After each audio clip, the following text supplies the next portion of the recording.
Finite fracture mechanics and cohesive crack model, size effects through a unified formulation.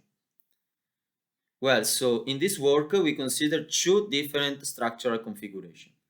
The first one is a circular hole in a tensile slab, and the second one is an unnotched slender beam under poor bending. We implemented two different models. The first one is the finite fracture mechanics approach, which is based on a stress condition and an energy balance, and whose unknowns are represented by the critical crack advance and the failure stress. The second one is the cohesive crack model, according to Dugdale's approach, which is based on a stress condition. The total stress intensity factor at the fictitious crack tip must be equal to 0, and the crack tip opening displacement must be equal to its critical value. And whose unknowns are represented by the critical value of the process zone and the failure stress sigma f.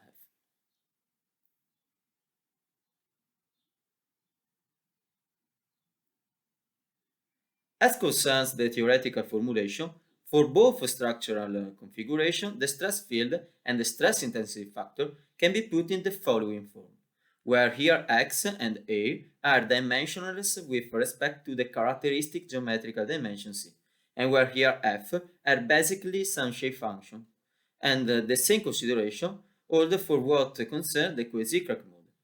So both approaches, as you can see here, are represented by means of a parametric approach, where the dimensional size gamma and the failure stress are expressed as a function of the crack advance and of the critical value of the process zone.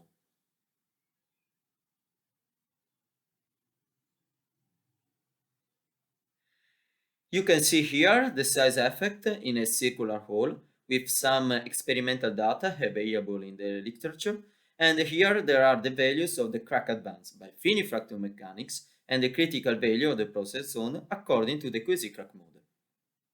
This is, on the other hand, the size effect on the circular hole related to a finite geometry. What we did was to carry out some finite element analysis to evaluate the correction factors for the stress field and the shifts functions.